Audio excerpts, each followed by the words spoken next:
of the Gaming Death Podcast. I'm your host, Chris. With me tonight is Kaleb. What's up, guys? Still no Mr. Hollowblade. He might be back. We don't have a clear update on Hollowblade. I know that we're still getting tons of emails asking how he is. He's doing. That's about as much as I'll say. He's taking baby steps, putting one foot in front of the other. He's going.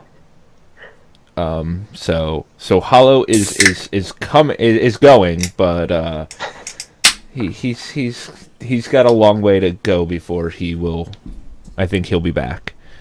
Okay. But we won't share anything personal about Hollow here on the cast. Just because. Yeah, we just want to be respectful. Yeah, basically. But we're back, and I have my voice back this week. We are back. Your voice is back. It is. I still have a cough, though. Yeah, how you doing, by the way? We haven't talked in a few days. You were, dying earlier in the week, it sounded like. Last week, yeah. Thursday, I did the podcast. Friday, I was getting ready to go to work, and my wife was like, "You sound like you're about to die." So she was like, "I'm calling your boss. You're not allowed to go to work." And then I really don't remember much of Saturday. I was so medicated. I slept most of the day and was completely and totally fucking out of it. And Sunday was pretty much the same as Saturday. And then Monday I was feeling pretty much back to myself. And I'm just getting better as the week goes on. But I still have this persistent cough. Fucking bronchitis, it's a hell of a drug. Yeah, it's a hell of a drug. Yeah, it's a hell of a drug. Bronchitis is a hell of a drug. Yeah.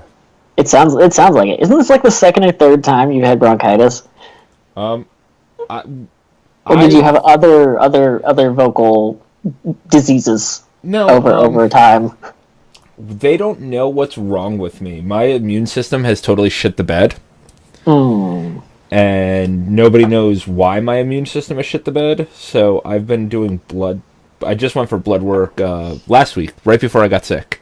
So they can hopefully find out what the hell is going on with me. But it's scary because I used to not get sick at all. And now I'm constantly sick. Yeah, I was gonna say, I feel like you've been just continuous sick with phases of not as sick over the past several months. Yeah, I feel like that's been the trend. That's pretty much been the trend, and it sucks. So, it's trying to survive basically right now, and not get fired from work. When you're taking all these sick days. Yeah, basically. Yeah. And being depressed and the bipolar on top of it doesn't help because there's days where I'm just like, I don't have the energy to go to work, but I go anyway, even though I would normally take a mental health day, but I can't. Because of sickness, actual illness. But that's me. What's been going on with you? Not too much, actually. I won't talk. Well, so I beat Persona Friday night last week. I know. I thought I was at the last dungeon, and then I had 10 more hours to go. At least when I thought I was at the end of the last dungeon. That game gets nuts, and it is very intense, and it's one of the best games I've ever played. I'm being totally honest. And it's a game.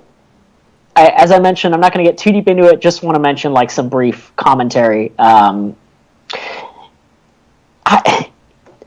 mean, you guys who've listened to the podcast for quite some time know that I take a very serious approach to my gaming from an artistic medium perspective as far as how I analyze things and how I feel about them and think about them.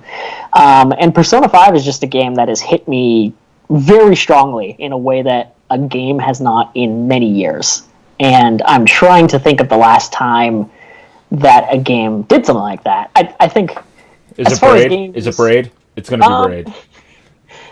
He's gonna say Braid, guys. Watch this. He's gonna say Braid. Actually, I was gonna say Red Dead Redemption. The end of Red Dead Redemption was rough, and that was my favorite game of all time since playing it. Persona's up there; it might be knocking it out of the way. It's just an amazing game. I would recommend that everybody at least try it. It's definitely not a game for everybody. It's a game that expects you to meet it halfway because it has some weird... it expects a lot of you. It expects a lot of time. It expects a lot of investment. It expects you to get familiar with its systems and work with them. It's basically the opposite end of the spectrum from Breath of the Wild, which just kind of lets you go and do whatever. It is super linear and super mandated. But if you're willing to invest in it, it has a lot of really interesting things to say. Just about people and about growing up in general, and it's I mean, we can talk about this later when we end up doing our spoiler cast whenever, but it's just a game I've been thinking about since I finished, and that's about all I'm really willing to say right now as far as just trying to wrap my head around everything that happened in this game and everything. There is so much depth in every single bit of that game, and everything is so incredibly thought out. Like, it doesn't surprise me that this game took 6 years to make. Wait, this game took 6 years to make? This game took 6 years. 2011 was when, I think, P4, the original, came out. Wow. It's a long time. Yeah. And it shows. And that's all I want to say. I'm still trying to mull over everything that happened, but I mean, other people have experienced things like this too. I think the most common one is just people crying when Eris dies in FF7, which I know is like the most, it's one of the most well-known scenes in gaming. But, and that's kind of how Persona 5 was for me, but just the whole way through. And that's, yeah, and I guess that's all I'll really say, just before we get into the spoiler cast further in the year when we all talk about it and unpack it, because I think you guys will have a really interesting response to it too, and I'm looking forward to seeing how you and Hollow take it, because it's an extremely unique game. It's very special. We'll probably end up doing the spoiler cast before Hollow beats the game, though. Okay. Just a word out there to everybody. Like when you finish it and it's just the two of us, or maybe someone else. Pretty much. Pretty much. It'll probably just be me and you. Okay. We are the Gaming Death Podcast now. I'm fine with that. But so, long story short, this game has hit me in a way that like really famous literary novels tend to hit people. You know, like Hunchback of Notre Dame kind of stuff, which is crazy from a video game. And to have played games for 27 years and then be confronted with a game that is just so powerful So it hit you the way that the original BioShock hit me. Yes. Where I finished BioShock and I went, I didn't think a game could elicit so much from me as this game just did. Yeah, and that's not necessarily a feeling I haven't had before. I think the first BioShock might have given it to me, if not BioShock Infinite probably did a little bit, but like just everything about this game, like the whole ride through is just incredible, and it's kind of consuming because there's so much to do and it's so involving. But this is one. It's so apparently as of this year, it's the second most highest rated video game, second to Breath of the Wild. And I haven't played Breath of the Wild yet. I'll probably end up playing it. I will probably end up playing it later in the year. Actually, as a response to Persona, I'm taking a little bit of a gaming sabbatical. It might be a week, it might be a month, but just to kind of focus on some other things. I'm still going to be watching the industry and everything that's going on in it because it still fascinates me. And I'll still have commentary, but... Welcome to the Game and Death Podcast, where neither of the hosts play video games. Yeah, this is taking an interesting turn, but... Because in all honesty, like, I know that Persona is big and it meant a lot to you, and we'll get to that when we get to the spoiler cast, but in all honesty, I haven't been playing video games. Like, I was sick. Yeah. And then Monday I was gonna pick up Persona again. But it's that time of year again where my wife really wants to play Skyrim, and because I normally take up the TV with whatever the fuck I want to do, when Dawn wants to play something, I allow her to have the TV. And she's been playing Skyrim, like, every night till, like, 1 a.m. Dang. So, when she'll be sick of it in, like, 2 weeks. And when she's done, I'll get back to Persona. But until then, I've been playing Mario Maker, a lot of iPhone games, and I've been doing like my Perler stuff, and I've been painting minis again, and just doing other things. Just doing other things. Yeah, just doing other things. I read 2 books. I painted my minis like I like to do. Yeah. You know, I've been hanging out with people. Like, I go Tuesday nights, I go play Magic with a bunch of people at a store. On Wednesday nights, it's board game night down at our local game store where all of my friends are, and me and Dawn go down there every Wednesday night. And it's just like lots of YouTube videos. Lots of YouTube videos. I watch a shit ton of YouTube videos. I'm kind of dirty. Like, my morning routine is I wake up in the morning, I check my time hop, and then I watch the new episode of Good Mythical Morning, like, every day. Yeah, usually my evening ritual is like lying in my bed with the lights off and with my phone watching something, whether it's like a TV show or like the 2 newest episodes of Two Best Friends Play, just something, just to kind of calm down before going to sleep. So it's YouTube. I watch far more than any other service like Netflix or Amazon. It's kind of amazing. But like, you know, that doesn't mean that I'm not a gamer and I don't play games, or I don't stay on top of the industry. Like right now we're kind of like in a lull, guys. This happens every year. If you've been listening to the podcast long enough, or you've been following the game industry long enough, you know that we are, I think, literally today, we are a month away from the start of E3. Yep. And there's some interesting news coming out here and there, but not a ton, and it's a little slow. We'll have to do, next week we'll do E3 predictions. Okay. Well, we can probably answer some more emails at some point, right? Yeah, I can pull up emails tonight too, if that's what you want to do. Well, before we get into anything else, I was going to say that I swear this is the last thing I'll say about it. But like, no more as long as it's not about Persona. All I was going to say wait, is it a Persona? It is, because I steered us away from it. Because you're just sitting there jacking off, and I understand that it's great, and I understand that it's awesome. All right, one sentence. I was gonna say, I'm not trying to rain on anybody's parade or to offend people or anything. I'm just saying, after playing this, like, it's hard to imagine that Breath of the Wild could be better, but. I mean, I guess I'll see when I end up playing that at some point later on, but, yeah. That's it. I promise I'm done.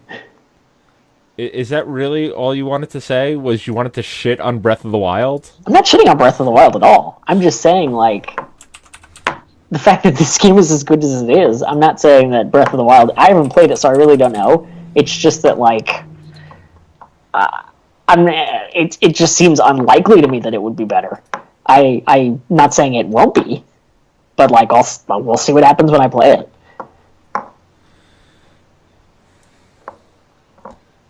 Yeah, you think so? Yeah. So what are you doing? What are you doing now? What am I doing? I'm trying to find our email. I'm trying to access our emails. Okay. All right. Answer some questions. Talk about the news and stuff. Talk about the what? The news and stuff that you want to talk about while I'm trying to find our emails.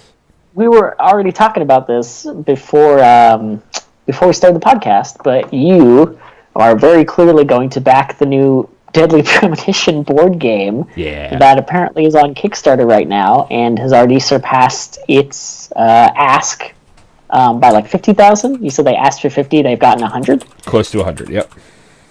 Jesus. I mean, I'm glad to see Deadly Premonition still has that kind of pull. It's one of the best and one of the worst games I've ever played, and I feel like anyone who's played it understands what that means. But you're gonna go ahead and back it. You're gonna pick up a board game copy of that game. Yeah, I play a lot of board games. Have you looked at it and seen what it's about? Yeah, that's what I was doing beforehand. Like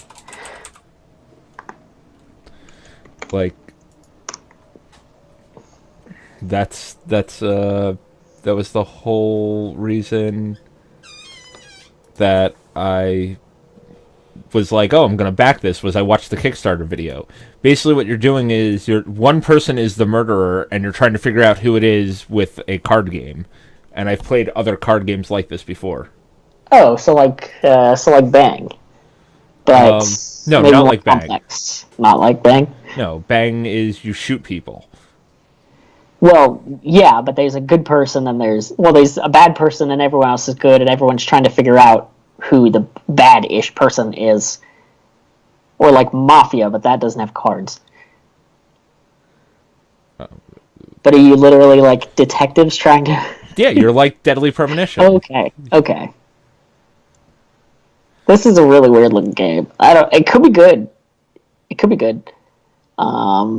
It's entirely card based, so Yeah, this game looks sweet as fuck. So you guys should check out the Deadly Premonition board game. It looks actually pretty interesting.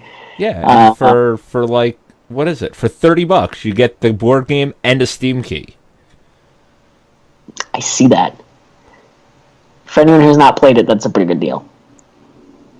It's pretty fantastic. You get the board game, and you get, the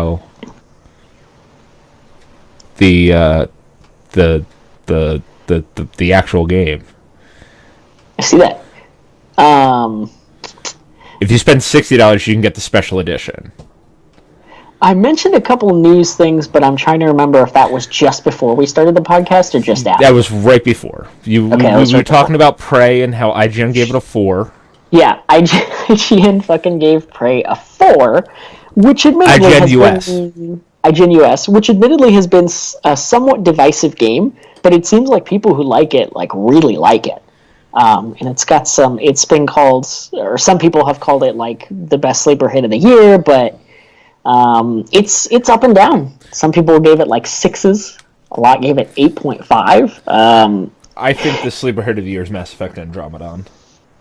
Because a lot of people shit all over that game, and that game is fantastic. Are you sure it's not going to be Mass Effect Andromeda final release edition when they finish all the patches in a few months and it comes out of early access? It's out of... See, that's the thing. You haven't played the game. No, I haven't. And you assume... You're doing the thing that a lot of other people have done, and you see like all the shit that they collect online, and they put all the terrible stuff together, and it's really funny to watch it, and it's really it's the hip thing to do to shit all over Mass Effect Andromeda. It's pretty hip right now. It's still hip, surprisingly. Yeah, and my thing is I've played Mass Effect Andromeda. I've played like 60 hours of Mass Effect Andromeda, and I think I've come across one bug the entire time I've been playing. The facial animation is not great, but you don't really... Like, for the humans. Just the humans. The facial animation's not great. But the game itself, like, the shit that you actually care about, like, the story, the gameplay, the character interactions, all that stuff is tight as hell and a ton of fun. And if you like Star Trek, then you'll like Mass Effect Andromeda, because that's what it is. I will. And like I said, I'm just giving you shit. I will play Mass Effect Andromeda at some point as well. I actually look forward to getting a chance to play it eventually, because it does actually sound like what I would like in a Mass Effect game. So, who knows? I'll get there. But just poking you a little. Oh, I know that you're just poking me a little, but you have to understand that I am so sick of defending this game to people that haven't played it. Are a lot of people jumping on the hate bandwagon? Yeah, just lots of people jump on the hate bandwagon. They think it's the cool thing to do is to hate on Mass Effect Andromeda, and it's like, what the hell is the point of hating on something that you've never played? That's like people. That's why I got like a little upset about your Breath of the Wild comment. It's like, Persona 5's a great game. Yeah, I've played a ton of it. It's a great game, and Breath of the Wild, I've played through. I beat it. I put, I think, 84 hours into that game, and that's also a very good game. I'm going to have a tough time being like, oh, Persona 5 or Breath of the Wild, and that's if there's nothing else amazing that comes out this year, which is highly likely that more amazing games will come out this year. Oh, sure, there will be amazing games. And it's it's people that are like, I don't think that a game can beat this, but I haven't played this other game yet. I'm just saying it's a very high bar to hit, and it sounds like it might hit it. It sounds like more people have been mixed on Breath of the Wild than I first thought initially, which is kind of surprising. Some people really love it, and some people don't, actually. Like, right. Here and there. Because... And I'm not saying not using that as an excuse to say it's a bad game. I'm just saying, I don't know what to expect. It just has a lot to live up to. Right, and well, that was my thing going into Persona, was it had a lot to live up to, because I'd played Breath of the Wild, I loved it to death, I refused to, like, sit here and jack off Zelda for an hour. Everybody knows how much I love Zelda, and I'm a little partial because I really like Zelda. Like, I'm sitting here at my desk, and I have every Zelda amiibo that's ever been released sitting in front of my monitors. So, it's one of those things where I would never review a Zelda game for, like, our site, but I'll give my opinion on what I thought about it. Like, I hate Twilight Princess to death. I will shit on that game all day, every day. I will shit on Skyward Sword all day, every day. I like Twilight Princess. I never played Skyward Sword, but I've not heard good things. So, it's just one of those things. You want to get into some emails? Well, let's get into some emails. Actually, let me go through a couple real brief news things, and then we'll jump into it. Some happy birthdays? Are there birthdays? I don't know. Oh, okay. What other news do you want to bring up? I've pulled up all of our emails. I was going to say really briefly. Well, I was going to say it earlier, but then we got going into conversations and stuff. I was going to say really briefly, there are 2 major sales on PSN right now for Ubisoft games and for Sony Santa Monica, which is like God of War and a lot of various indie games that they make, like Journey. But there's free on PlayStation Plus. Nobody cares. It's what? Journey was free on PlayStation Plus. Nobody cares that it's on sale. Yeah, I feel like everybody has 3 free versions of Journey on 3 of their platforms at this point. I've never played it. You're a monster. You, sir. No, it's a good game, but it's super indie. I was going to say, I think, what was it called? The Division. Oh, The Division is $20. And if you want the season pass on top of it, it's also $20, I guess. All the Assassin's Creeds are there in honor of the new one being leaked. That's not true, but I wanted to make a joke about the new one being leaked. Did you see the picture that came out? The Assassin's Creed Universe or whatever the fuck it's called. Assassin's Creed Origins, which is not much better as far as subtitles go for video games. They already did Revelation. Is this the one on the boat? It's literally just a screen that someone took of, like, there was an interview apparently with some guy at Ubisoft, and someone managed to freeze frame and take a picture of that because it was going on in the background. So that's apparently the new Assassin's Creed. Ubisoft. Yeah, it's totally the new Assassin's Creed. It's got the shit up in the left corner. Yeah. There's the Assassin's Creed symbol for the quest over on the right. Exactly. Yeah, it's the new Assassin's Creed. Is that Egypt though? It is. It supposedly takes place in Cairo. I was going to say that looks very Egypt, and like it's old school Egypt. In like the old era of Cairo in like the 2,000 or 3,000 BCs. So hence, around when the pyramids were built. Yeah, hence Origins. I feel like they already went through the Origins pretty heavily in some of the games, but I guess we can never have enough Origins. So that's cool. But No, see, if they wanted to do Origins, they should let me play as Adam running through the Garden of Eden, which they showed screenshots of. That's what I was going to say, because according to Assassin's Creed lore, that was like several thousand years before ancient Egypt happened. So I'm a little uncertain how this is supposed to be Origins. Maybe this is the origins of the assassins, the assassins. Maybe, and the Templars in their fight. Well, no, because there's no way that they're doing Templars in ancient Egypt because Christianity isn't even a thing. But that's something that's come up as well in the lore, was that, like, the two groups have always been fighting each other. They've just changed names, and they haven't always been called the Knights Templar. But apparently they did exist prior to that. They just took on the Templar mantle during the Crusades. It's really wacky. It's really wacky. But I thought that they were a Christian organization. No, they just abuse the power that Christianity brings in different eras, I guess. Oh. It's super weird. Like, it's super messy. Way to get that across by making, like, 4 of their main bad guys popes at one point. I know. As someone who actually legitimately has an interest in the lore of Assassin's Creed, it's super bananas. I'm just going to be honest. Shit is bananas. Bananas. It's fucking bananas. But I was going to say, they still haven't admitted that it's coming, even though this is usually around the time of year that they announce the new game. Because it's supposed to be revealed at E3. Let's be honest. Well, the same thing happened with Syndicate 2 years ago. And then a week later, I think it was like May 18th, they were like, oh, well, whatever, fuck it, here's your trailer.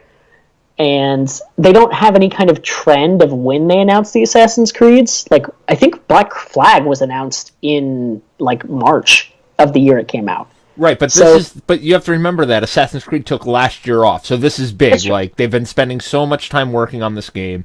They've come out and said that it's one of the biggest open world games. Like, the next Assassin's Creed is going to be the most open world game that's ever been released. And that is that words. The next Assassin's Creed is going to be the most open world game that's ever been released. The most open world game. The most. My thing is, why? I don't know, man. Like I said, as someone who knows the lore, I can't fucking tell you. But Syndicate was really good.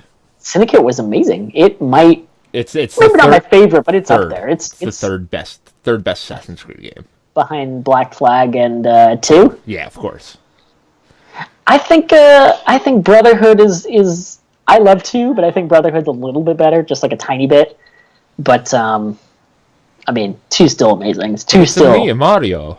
I feel like 2 has been the standard that they've been trying to maintain. Like, it's been the golden standard since it came out, and they've done all kinds of weird, crazy things trying to maintain that. That doesn't always hit that bar. Right. As long as it's not, what the fuck was that French one? Unity. Unity's such a piece of shit. I need to go back and play that game, because I've heard it actually kind of works now. And I never finished the single. We've talked about this. I never finished the single campaign, even though we finished the co-op campaign in an afternoon and got all of the best gear right away. You can go do the final mission after completing the co-op campaign. Can I really? Yeah, you can just go do the final mission. You don't have to play any more of the single player. See, I get that from a gameplay point of view, but it doesn't make any sense with a game that's so story heavy. Like, I don't know what the fuck's going on at this point. I wasn't paying attention to the story of the multiplayer missions, but I guess I'll probably just go kill a guy and that'll be it. Yeah, that's pretty much it. All right, let's answer some questions since I pulled them up, and we've been talking about them and cock teasing our listeners. Cock teasing them with the questions. Yeah. All right. Josh wants to know, what game made you guys rage quit the most? Ooh.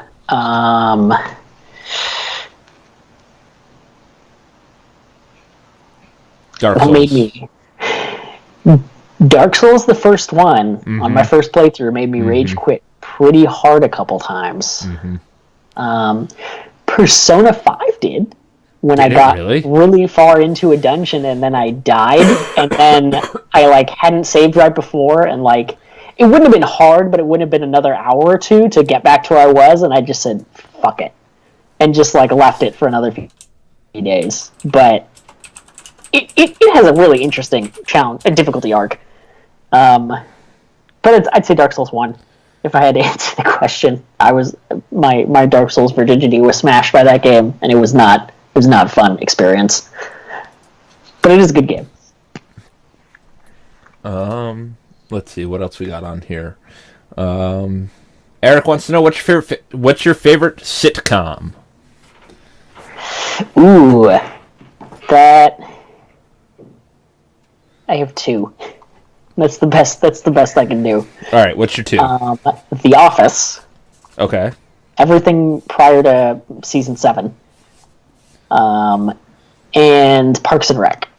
Okay. My favorite sitcom was introduced to me by Mr. Kaleb sitting over here when I was in San Francisco, and it's Parks and Recreation. Parks and Rec is so fucking amazing as a show. It's ridiculous. Followed very closely by Fresh Prince of Bel-Air, though. Okay. Well, there are a couple other ones that are really close up there, that are really high, that I don't entirely know where to, like, chart, but they're close. Fresh Prince, Seinfeld. 30 Rock. I've heard good things, but I've never seen it. Oh, 30 Rock's so good. Seinfeld's up there. I don't like Fresh Seinfeld. Prince. You don't like Seinfeld? I don't like Friends either.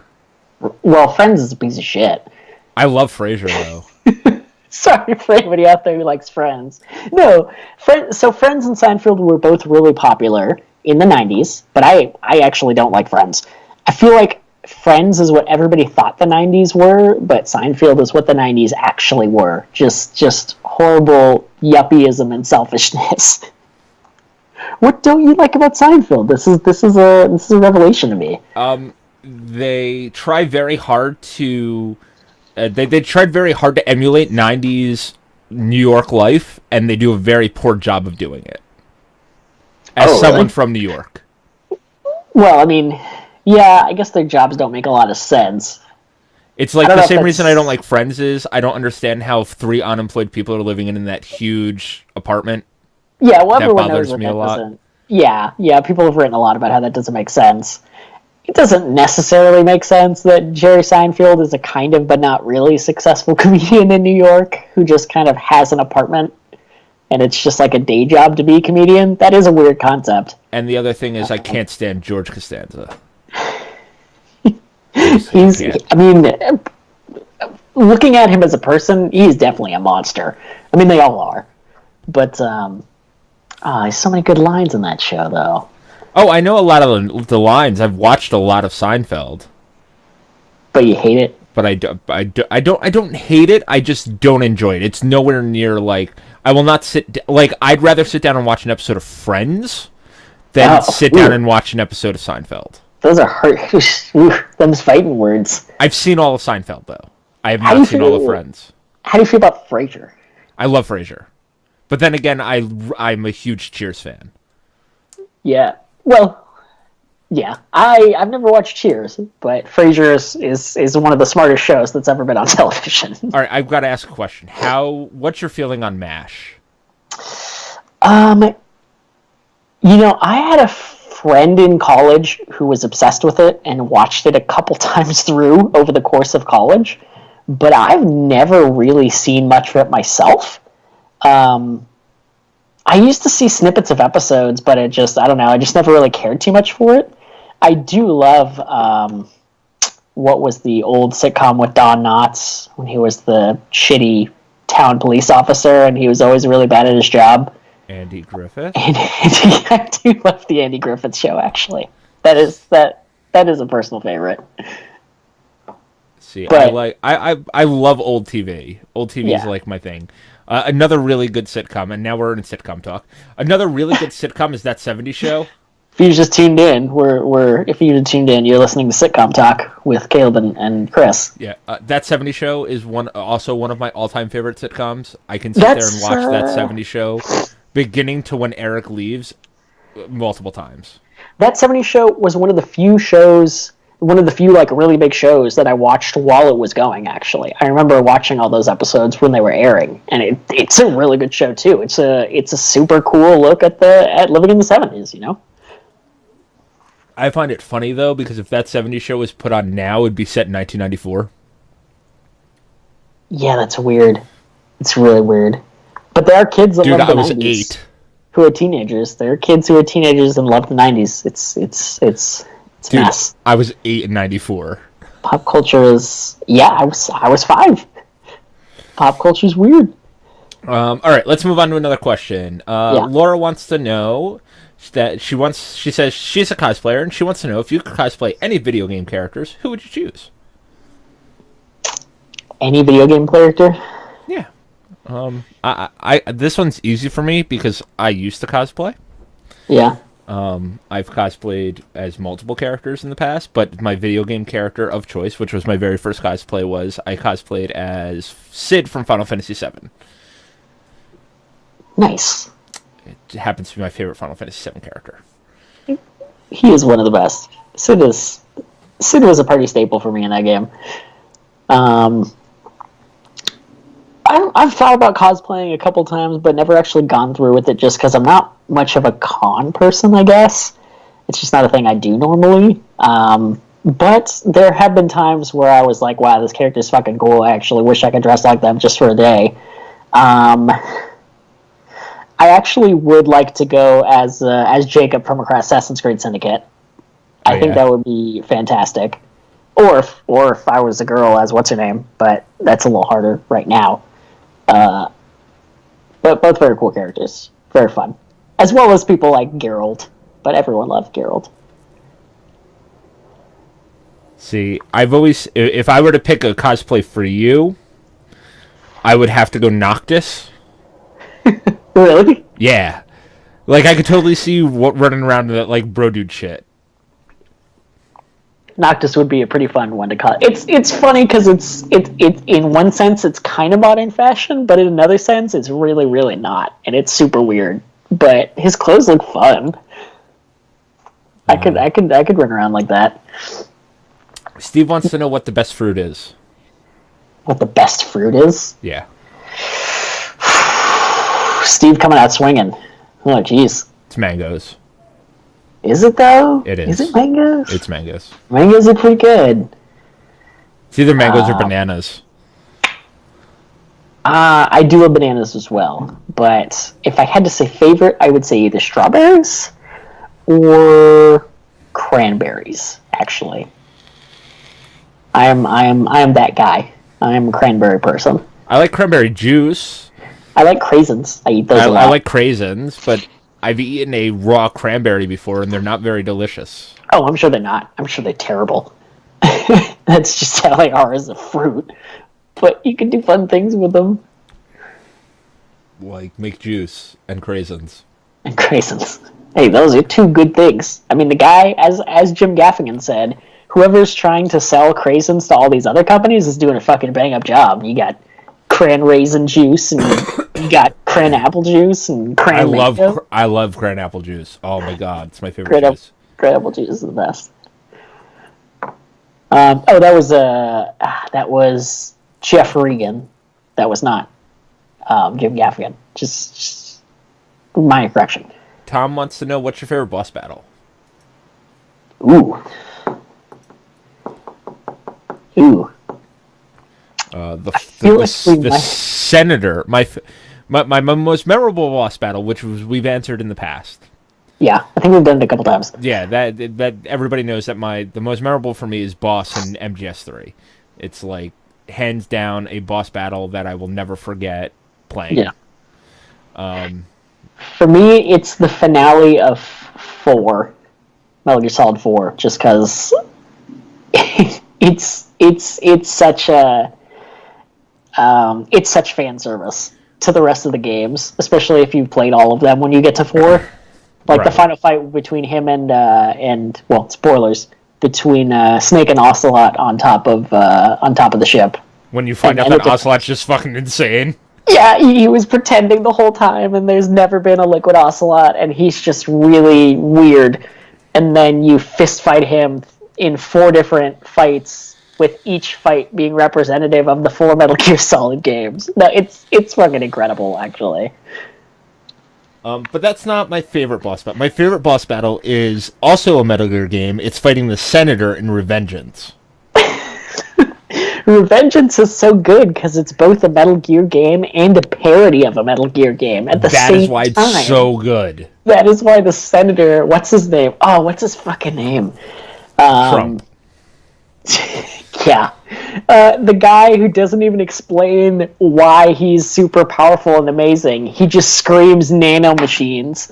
Like, that's supposed to explain everything. And then his shirt rips off and he's ripped and you fight him. And it's so much fun. And he's super ripped and he can turn his skin to steel and it's just oh, man. Ooh. I kind of want to play that game again now. It's been a few years. Is it literally Armstrong? I think it might just be Armstrong. It's literally Senator Armstrong, yeah. Here's a presidential ad on YouTube for him. Oh. It was good. It was good. John wants to know, in your opinion, what are the best HD remasters, and which ones would you like to see get announced at this year's E3? Ooh. Yeah, I want to say there were a couple I had in mind that I would really like, but for whatever reason, they were from companies that don't do HD remakes. I'm trying to remember what they were. Like the ones that everybody knows, the ones that I want. I want the Mass Effect trilogy on the current gen consoles. Yeah, on current gen consoles. I want Assassin's Creed. What's it called? Rogue on a current gen console. Because I want to play it. I don't want to have to go back to PS3. And some of the best HD remasters, Skyrim's really good. Borderlands Handsome Collection is fantastic. Really good. As someone who has probably spent a collective 100 hours with it over the past few years. Darksiders 1 is a really, really good HD remake. Ooh, I saw that for sale too, actually. Like the Fury Edition or whatever it is. Yep. I'm gonna pull that up. Yeah, I know last week they were you paid $20 and you got 1 remastered and 2 remastered. Oh, yep, it is still there. I need to grab this at some point. Only available until July 31st, guys. So you better get on that. You better get on that sale. It's going fast.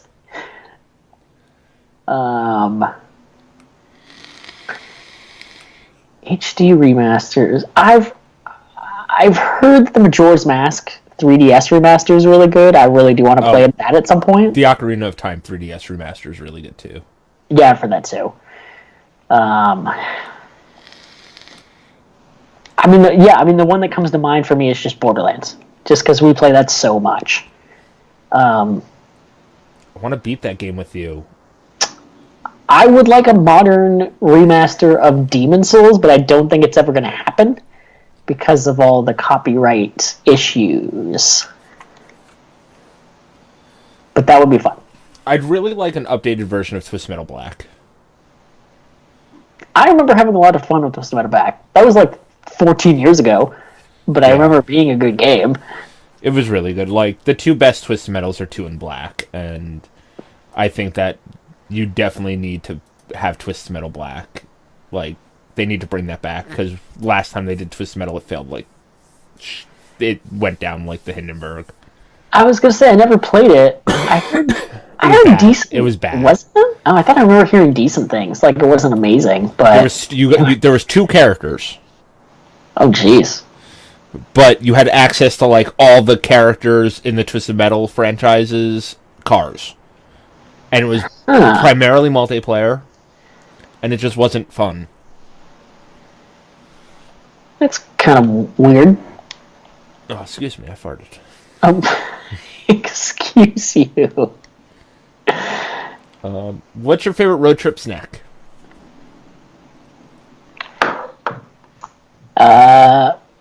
Beef jerky.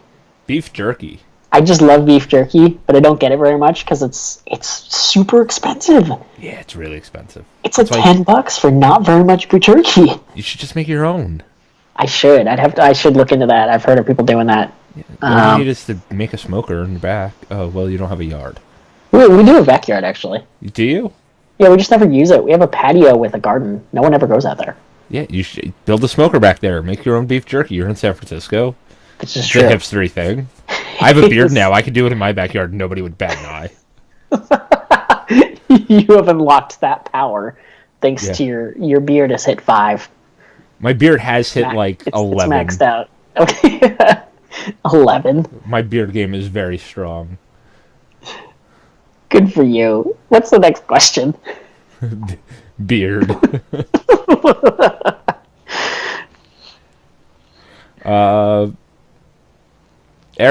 Another Eric wants to know, what game do you think that is so bad it's good?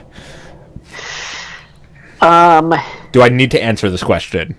I mean, we just talked about it at the beginning of the show. Did we? Deadly Premonition? Well, that's what you're going to say. I'm going to say Damnation. Damnation. I think I still have that game. Yeah, I do. It's sitting on the shelf like 6 feet from me. No. Oh, fucking Damnation. Game's really good. Everybody should play Damnation. For people who don't know, 2 years ago I picked up Damnation for $7 because Chris said it was the best game because it's so bad, and I played it, and for me it was just bad. And I beat the first level in 20 minutes, and then as soon as the second one started, I was just fucking done. Like, you didn't give it a chance. You only played the first level. That game's a mess. You didn't even get to the level where you start falling through the floor. It literally has mechanics that it never explains to you, and you never actually need to use. They're just there. It's just a weird game. It's so bland, and the acting and the writing are so terrible. Oh, maybe someday we can stream the Damnation playthrough. Someday, if enough people pay us money to. Autumn wants to know, if you could have dinner with any 3 people, either in the video game industry or video game characters, who would it be? Hideo Kojima. Yep, he's on mine. Because he's just a weird dude, and I love him. Shigeru Morimoto. Okay. And my other one would be Shuhei Yoshida. I would say... Phil Fish, I think, would be fun, too. Phil Fish would be interesting. I was actually going to say Mark Cerny. Yeah? He seems like a really interesting dude, and he's worked on like so many games over the years that have been just all over the map. As far as like genre and stuff, but have been really good. I mean, the Crash series, God of War. Now he's working on Knack, and apparently Knack 2 is supposed to fix everything that the first one got wrong. Heard some good things about it. Not Jaffe, though? The creator of God of War? Fucking Jaffe. Actually, Jaffe's a good guy. I don't mind Jaffe. I don't like, what's his fucking name? He is entertaining to watch, but he is a joke. God of War guy. That is God of War guy. Is that Jaffe? Yeah, it's David Jaffe. Or, not God of War. Gears of War. Randy Pitchford. Is that Randy Pitchford? That is Randy Pitchford. That's, no, that's, Randy Pitchford is, he's, Borderlands. He's, something box. Gearbox. Is Randy Pitchford Gearbox? Randy Pitchford is CEO of Gearbox Software. Cliff Bleszinski. Cliff Bleszinski, there we go. Yeah, Bleszinski's, I would say no, he's a shithead. He looks like Jamie Kennedy. Yeah, that's he Cliff looks Bleszinski. like a B-rate Jamie Kennedy, which is not a... which is as bad as it sounds. He is entertaining to watch, but he is a mess of a person. Yeah, he is kind of a mess of a person. But Mark Cerny seems like he would be really interesting, just because he's been around so long and he's worked on so many games, to some extent. And And Miyazaki, who from Software, who did all the Dark Souls, Demon Souls, Bloodborne games. Todd Howard's up there for me too. I'd really like to talk to that guy. He's been in the industry for so long. Todd Howard. That Bethesda. sounds... Yes. Okay. Yeah. As soon as you said that, his face came to mind. Todd Howard. Well, he's been there. How long has he been there? Because I know he's done all the recent Skyrim and all the recent Fallout and Elder Scrolls games. He began working in 1994. 94. Oh, he's been there the whole fucking time. Yeah. Oh, jeez. The first game he worked on was Terminator Future Shock and Skynet, followed by Elder Scrolls 2 Daggerfall in 96. I see that. And then he did Morrowind in 2002 and Tribunal. He did Elder Scrolls Adventures Redguard in 98. I don't even know what that is. Yep, he did. He was the project lead and designer for Morrowind. He led the creation of Oblivion. He was the director of Fallout 3. He would be an interesting person to ask the question of why, even if their games are so good, do they come out so broken? Just every time. Like, it's not that the games are necessarily bad. They're amazing games, but even when they are amazing, they're still broken. Kevin wants to know, what was your most embarrassing but funny moment growing up? Embarrassing but funny moment growing up? Yeah. There is a video that my mom used to like showing everybody of me when I was like 5, and I was on a swing on my stomach, like going as high as I could, screaming, "Look at me, mommy, I'm a pterodactyl," and then I fell off the swing. I was like 5, and she used to show it to everyone. I think it was the funniest fucking thing. It's pretty fucking funny. Horseshit. Embarrassing but funny. I was probably like 5, maybe 6, and I was at my cousin's house, and he lived like in a city, and I really, really, really had to shit, but I didn't want to go inside. Oh, so no. I dug a hole like at this park and thought I was hiding behind a fire hydrant, and I shit into a hole and didn't realize that all the parents were staring at me while I dropped trow and dropped the load in this hole. Yeah, that was pretty fun. Like, looking back, it's really funny, but it's really embarrassing. See, that happened to me a couple years ago when I woke up really early one morning and was running on the beach when I was back in Santa Barbara, and I was like halfway along a cliff face that's like several miles long, so there's no way up or down. You're just stuck on that beach strip. I was halfway through, and I got hit with some runner's diarrhea. So, like, I just ran like into one of the kind of cave-like structures under the cliff, and just like really quickly with both my hands just like dug a hole, and then just went and just like covered it up because I didn't know what the hell else to do. And I feel like it's not embarrassing. It's just, what you got to do. You're in a rough situation. You make do with the best you can. My wife at one point when we were living in the apartment in the woods with all the bears and stuff. Who are the bears? I was taking up said bathroom. We had one bathroom in the house, and I was in said bathroom doing my business, and I guess she really had to go, and she ran outside and squatted next to my car and just let it go, and it was bad. It was soft serve bumwee. Next day, why did she go next to your car? Because she was like trying to hide from our landlord, and was like kind of squatting down in the woods over there. Because I parked my car like at the edge of the woods, so it was like near my car, but not like right next to my car. It was like near my car. The next day, we're walking out to go to work, and our landlord comes over to us and is like, "Hey guys, I found some bear shit over by your car. Be careful, they're around."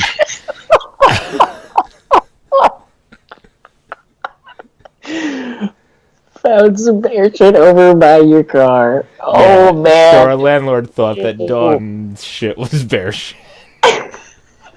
Wow, I'm not even mad. It's amazing. This is a few. We tell this story every once in a while. She laughs her ass off at it because it's. Nathan wants to know, y'all eat ass?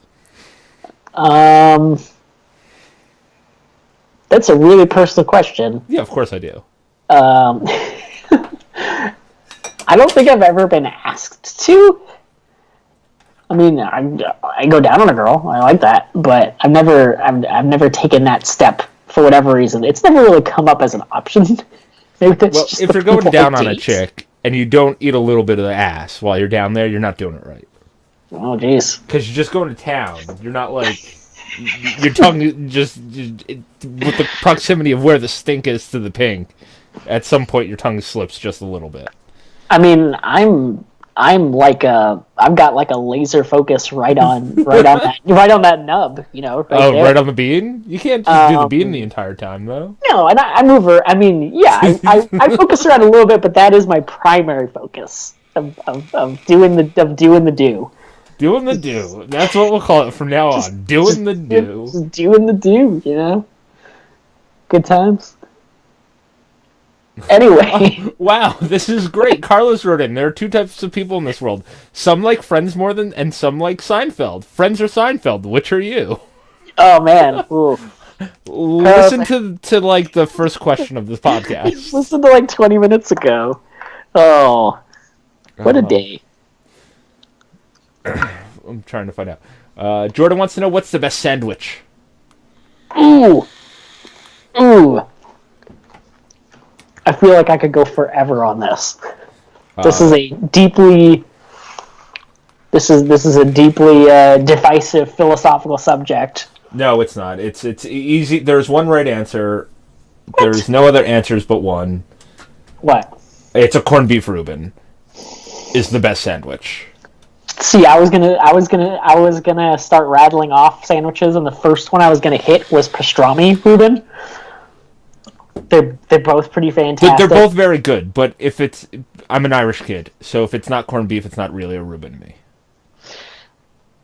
It's a pretty fucking good sandwich. Yeah, if I'm gonna get pastrami though, I'm going to Cat's Deli. I'm getting pastrami on rye with mustard, and that's it. But at the same time, sometimes I sometimes my favorite thing is just a really solid burger, you know? See, I don't consider a burger sandwich. Okay. Are we cutting that off from the discussion? Is that it's in its own classification? Like, for me, a sandwich has to have sliced meat. Okay. Ooh. Well, either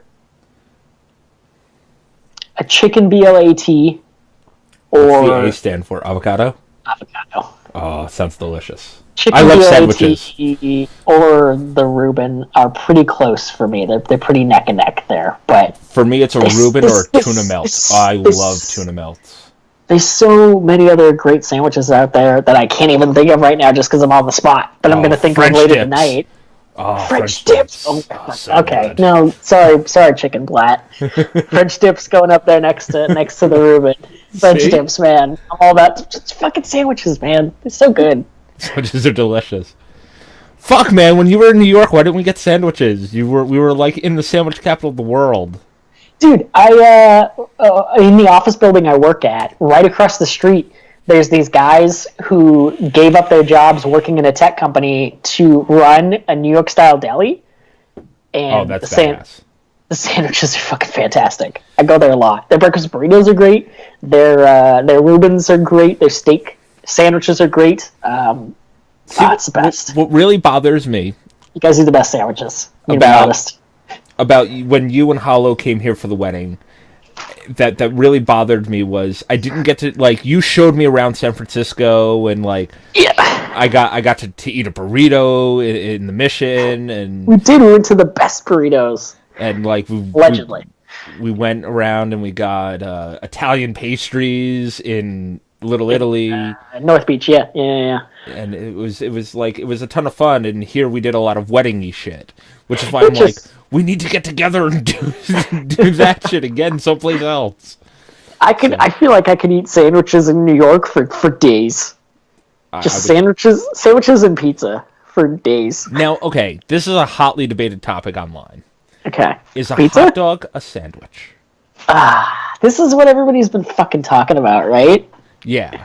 And I'm going to say that a hot dog is technically its own classification. Thank you. A hot dog is not a sandwich. It is unique. There can be very good hot dogs, but it's very much its own. Well, because there's different types of hot dogs in the way that there's different types of sandwiches. It's its own thing. It's totally different. Like similar, but at the same time, its own thing. Go ahead. Like for me, a hot dog is a hot dog, and a sandwich is a sandwich. Like if I asked somebody for a sandwich and they brought me a hot dog, I'd be pissed. It's like what's the best species of apple, and you say pear. It doesn't work, basically. Man. It doesn't work. They're both good, but it's not the same thing. But the best Golden Delicious is a really good apple. But Pink Ladies are better. I do love Pink Ladies. I love Grapples, actually. Grapples are great too. You ever had those? I refuse because there's just something about an apple that supposedly tastes like a grape that bothers me. They're pretty weird, but I mean, don't knock it till you try it. Fiji apples, see, fucking now I'm all over the case on food. See, I don't like Macintosh apples though. Which one are those? They look like teeth. They have the big ass nubs at the bottom. They're usually hard. They're a little woody. The hard red ones. Yeah, they're okay. You know, this is going to be controversial, but I actually really like Granny Smith apples. You're not the only one. Even though you're not technically supposed to eat them, they're more meant for baking. Me and Dawn eat them. I love sour apples. Yeah. I always love sour apple. And they've got just that little hint of sweetness. Oh. Fuck. We can go about food all night. We should answer a few more questions. Racing John said ham and cheese move along. I mean, there's something respectable about just a solid ham and cheese sandwich, to be fair. I'll commend him for that. Yeah. Colton wants to know, favorite midnight release story?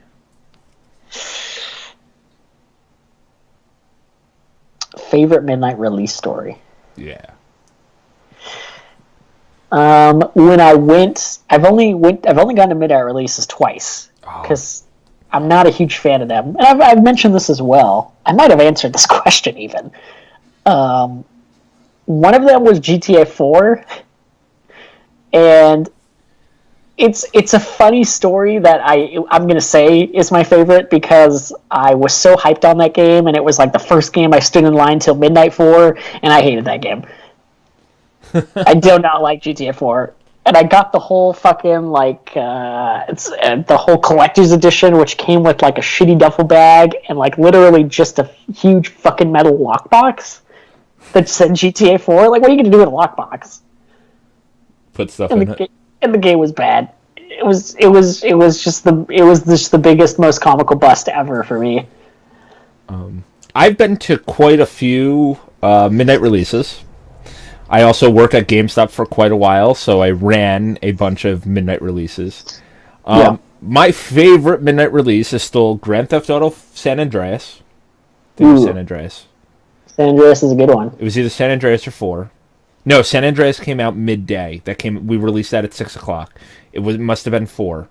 I'm standing outside, keeping the line in check, working at GameStop, and these assholes decide that they're going to start smoking weed and lighting bottle rockets off in front of our store. What the hell's the matter with you? Who does that in a line for like a release? Most of the line was doing it. And they were drinking, and they had all their like souped up Fast and the Furious cars and shit. Don't ask. I lived in at the apartment, and it was not good times. And it sounds like this cop drives through the parking lot, and the guy had just lit a bottle rocket off, hits the side of the cop car. The cop gets out and arrests probably about 30% of our line. It's It's my favorite midnight release story. It's a pretty good ending, actually. It's just one of my favorites. Colton wants to know, is game piracy ever morally okay? I would say... I mean, this is well. Go ahead, Chris. Let's hear what you got to say, because I think we're going to be different on this. Current generation games that are still available that you can buy at the store, that are still being released for current gen consoles or last gen consoles. No, piracy is never morally okay. Games that are no longer in circulation, games that are out of print, those kind of games that you can't get anymore, that you either have to buy used or you just can't find, yeah, those are perfectly fine to pirate. Okay. It's okay. We're pretty close to the same track. I was going to say essentially the same thing, but that for me it personally depends on how difficult the game actually is to get.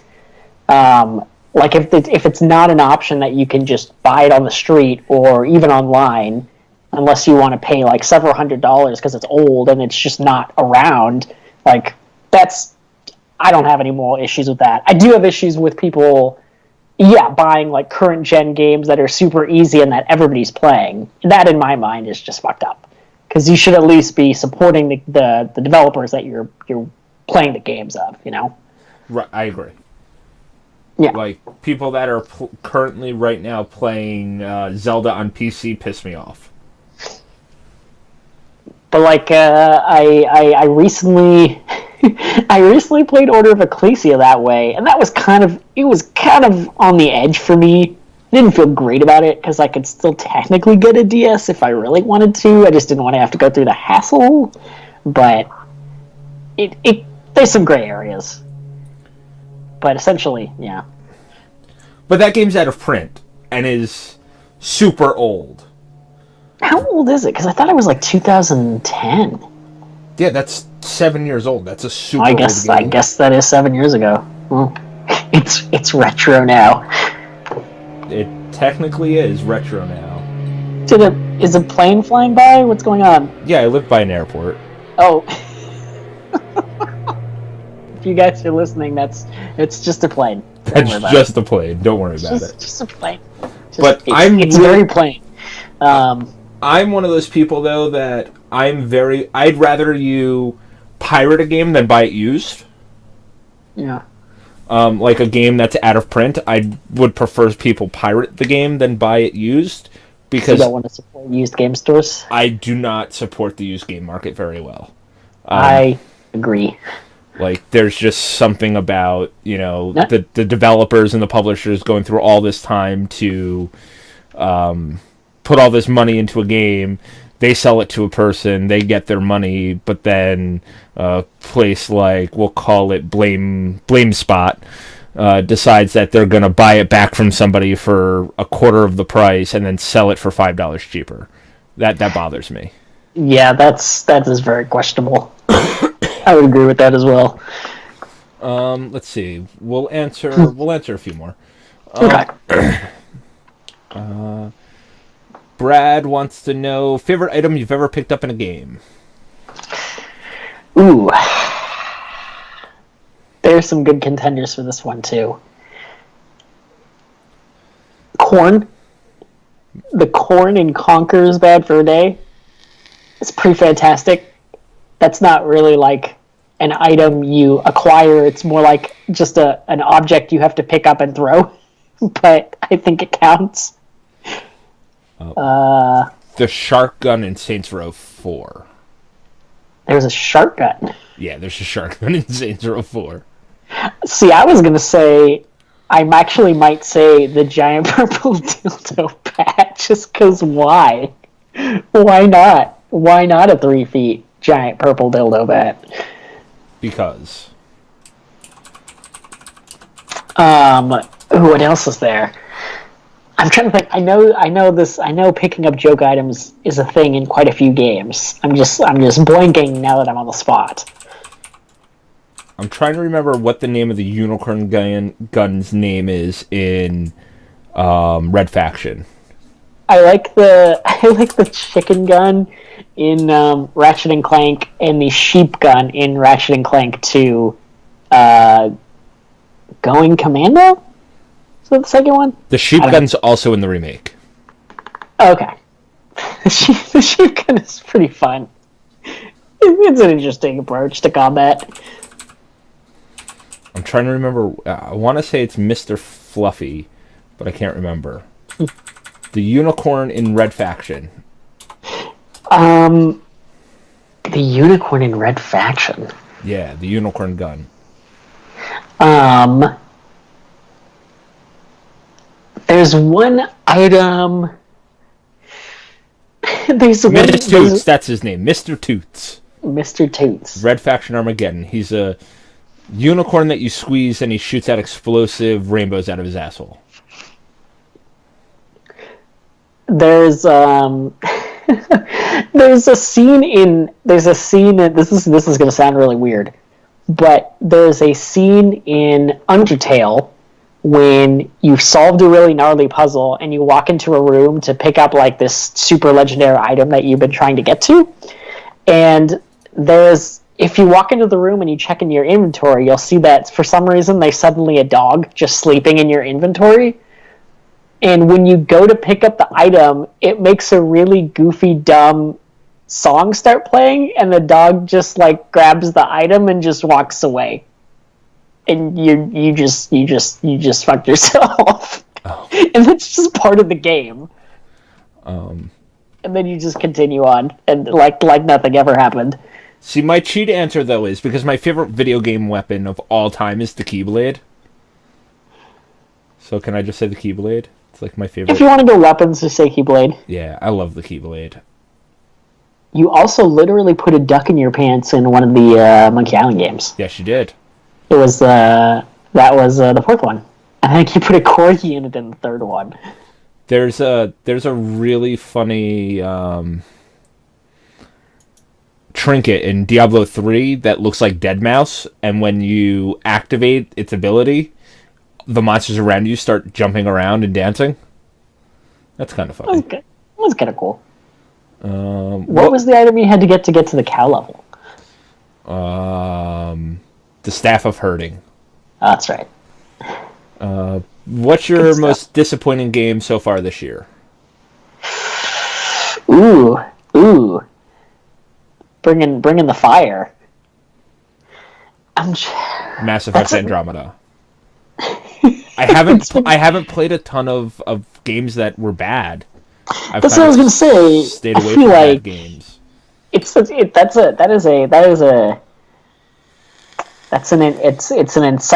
incisive question in a year when all of the games have been there have been many really amazing games.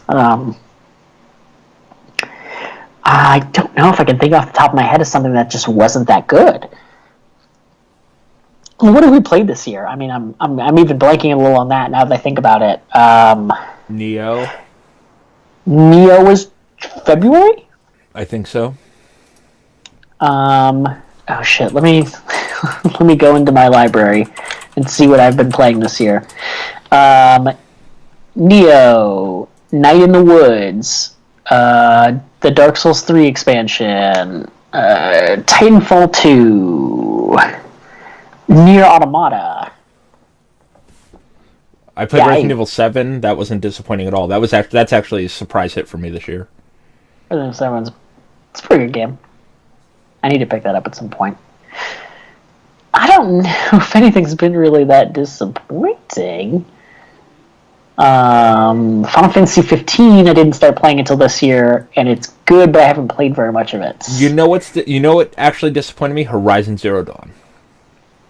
Really? Yeah. I don't. My thing is, like, I haven't gotten back to it. But I played that. And then I played Zelda, and then I took a break from it, and I played Zelda for like 80 hours over a weekend. And then I tried to go back to Horizon Zero Dawn, and I couldn't.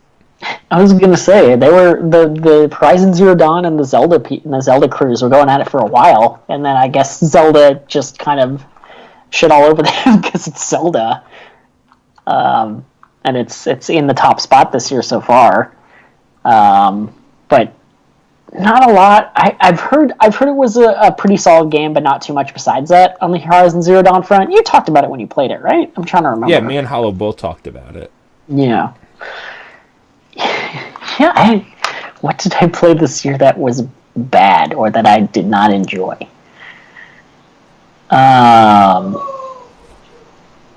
Somebody's a ghost. There's a ghost at Caleb's house. Yeah, there's a ghost that's coming after the cat. It's meowing. All right, let's do. Maybe Neo. Really? It's not a bad game, but it's the like game if you I have played the least. Yeah, that's pretty much. I did. What game disappointed me the most? And I went. None of the games have disappointed me. And I went. What game did I spend the least amount of time with? And I was like, oh, Mass Effect Andromeda. I had completely forgotten about Horizon Zero Dawn, but it's Horizon Zero Dawn. I went super hard into Neo right away, and then started going after really heavy challenges right off the bat in the game, and then kind of got stuck. I beat that game. So, I know, you smashed it, and I just kind of putted around. Didn't get super far. I'll play it eventually. All right, we'll do two more questions. Do you want to talk about voice acting, or do you want to talk about sequels to Star Wars video games? Yes. Or do you want to talk about Sony handhelds? Do you want to talk about underrated games? I was going to say, hold off on the Sony handhelds until Hollow comes back at some point. If he comes back. Because he would have... Well, whenever he's on the podcast next time. Do you want to talk more about food? Do you want to talk about game difficulty? Ooh, what's the question about game difficulty? You want that one? Let's start with that. Are games easier now than they were 10 years ago? From Mel. I would say that if anything, it's diversified more. It's just that the games that tend to be the most mainstream are generally more easy, but not always. But as a rule, there's just so many games these days. Like, I can't say, like, in good conscience that in general they're easier. There are some fucking super hard games out there that are still coming out. But the mainstream games tend to be easier, though. I'm going to say no. 10 years ago is 2007. In 2007, games were about as difficult as they are now because they were already in the mainstream consciousness. If you want to say 20 years ago, yeah, games now are definitely easier than they were 20 years ago. But yeah. But we're going back to 2007, which is like around BioShock, I believe. Yeah. That was BioShock. That holiday season. So I would definitely say that 10 years ago, games were about as difficult as they are now. Like, there's games that are difficult like games were 20 years ago. Bloodborne, Neo, Demon Souls, Dark Souls, that kind of stuff. But the mainstream games have been easy since, like, I want to say, like, 2005. Okay. But we go back to 97 to, like, Final Fantasy VII and the original Crash Bandicoot and stuff like that. Yeah. And it's like, games are a lot harder then. And we can even go back 25 years ago to, like, Mega Man and shit like that, and games were definitely a lot harder than they are today. Yeah. All right, what else do you want to talk about? We got one more. What were the first couple questions again? There were Star Wars sequels, there was... voice acting. Voice acting. What game do you think has the worst voice acting? Ooh, this is a hard one. There are actually a couple really good contenders. From Davis. Oh, I'm sorry. The voice acting that's so bad it's good. Well, I mean, the answer to my question is going to be the same. But I already know my answer. What's your answer? Symphony of the Night, original PlayStation release. Fucking Symphony of the Night's so good. I just realized I haven't played that game in like 4 years. I need to go through it again. John just finished playing through it again. I need to go through it again. Symphony of the Night it's for the time it's kind of respectable, But it's still bad. No. Even for the time, like, if you go back and listen to those original... Oh, come on. Those original PlayStation voice act... Like, Resident Evil 1 has better voice acting than... Alucard, welcome to the library. That's the library guy is the best. What would your father say? Fucking Castlevania version of Igor selling you shit from the library. He's the best. And hey, those are still better. A miserable pile of secrets. Have at you. See, it's funny, but but those are like, in my mind, those are like B movie bad. Yeah, whereas so something bad like Resident Evil, great. that is just garbage. Right, but that's why I had to put the other thing on, the rest of his question on there. So bad that they're good. Okay, yeah, I can see. Okay, yeah. I would say Resident Evil is pretty bad, but it's not quite as entertaining or enjoyable or memorable as Symphony of the Night. For those who played it. I'm sorry, but I know Resident Evil lines a lot more, like original Resident Evil lines, a lot more than I know Symphony of the Night lines. I can do the entire opening, both Chris and Jill's opening, from my head. Maybe I just haven't played much Resident Evil 1, but no, I remember most of the lines from Symphony of the Night still.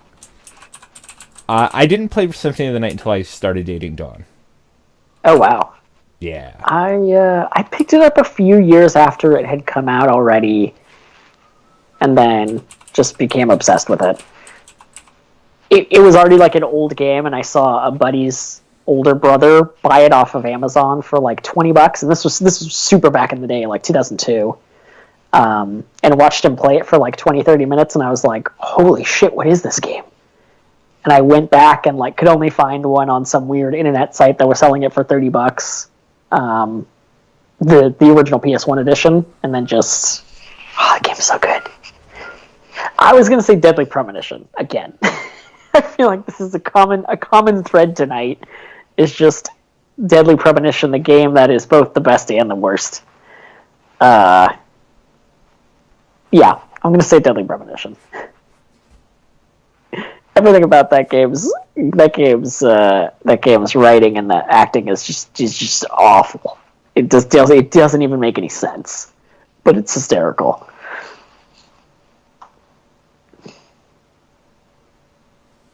You there? Yeah, I'm sorry. Okay. No worries. I like that Premonition. Yeah. All right, guys, that's going to do it. We went a little bit over than we normally do, about an hour and a half. That makes up for the 40-minute episode we did last week. We got to talk about sandwiches, man. And we got to talk about sandwiches and shit. I do a sandwich podcast. If you guys want to get in touch with us, you can send us an email to podcast@gamingdeath.com. You can like us on Facebook, facebook.com/gamingdeath.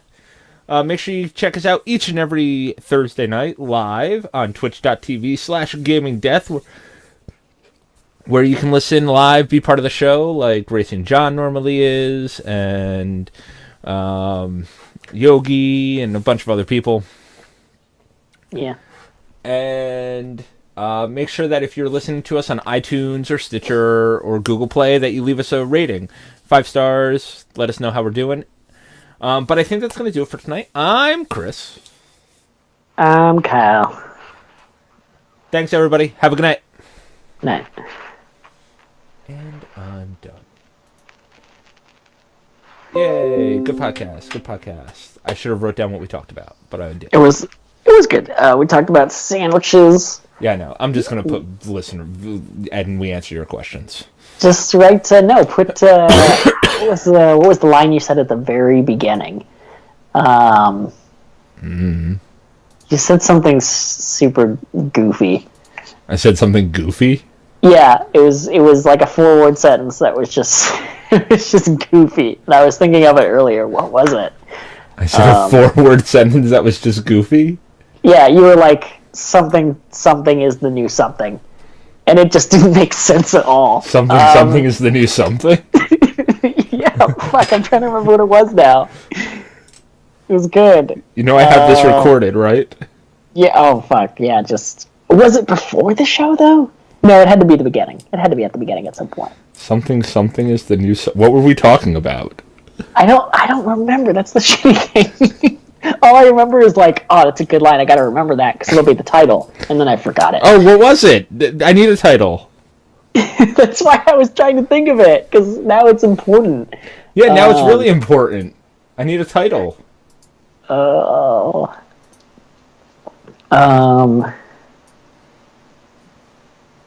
How long into the show was it? Because I don't listen through the entire show. It was like how long was the show? An hour and a half. Yeah, the call's been going for an hour and a half. So, God damn it.